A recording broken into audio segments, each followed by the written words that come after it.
Hi guys welcome back to my YouTube channel. వారైతే మళ్ళీ మనం హిందూ మెథాలజీ గురించి డిస్కస్ చేయబోతున్నాం. చాలా రోజులు లేదండి నేను వీడియో తీసి. ఐఎమ్ సారీ గైస్, ఇక్కడ అంతా ఐపీఎల్ మ్యాచెస్ జరుగుతున్నాయి కాబట్టి నేను చూస్తున్నాను, మీరు చూస్తున్నారేమో. అందుకే మా ఫ్రెండ్స్కి నేను వీడియోస్ పెట్టట్లేదు అని చెప్తున్నాను కాబట్టి చేస్తున్నాను కాబట్టి వాళ్ళ ఒక వీడియో రేపు ఒక వీడియో పెట్టబోతున్నాను. ఇవాళ టాపిక్ ఏంటంటే హనుమంతుడు ఎందుకు ఆరెంజ్ కలర్లో ఉన్నారు అని. హనుమంతుడు ఒకసారి రాముడు రాజ్యానికి వెళ్ళి సీతామాత ఎంత కుంకుమ నుదురు దగ్గర పెట్టుకుంటాం చూస్తారనమాట. అప్పుడు హనుమంతుడు సీతాదేవిని అడుగుతున్నారు, ఎందుకు మాత మీరు ఎలా పెట్టుకుంటున్నారని నుదురు దగ్గర.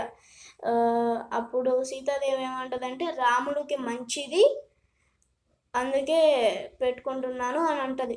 అప్పుడు హనుమంతుడు ఏమనుకుంటారు, నా రాముడికి మంచిది కాబట్టి నేను కూడా వెళ్ళి సింధూరం నా ఒళ్ళంతా రాసేసుకుంటాను అని అంటాడు.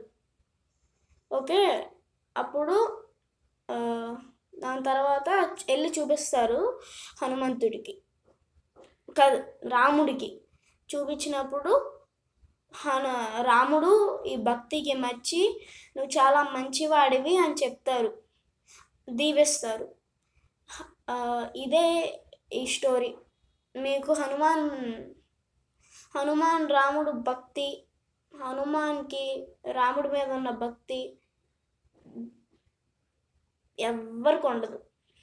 అందుకే హనుమంతుడు చాలా మంచివారు, చిరంజీవి. సో మీకు ఈ వీడియో నచ్చినట్టయితే like, share, comment and subscribe చేసుకోండి గైస్. బాయ్.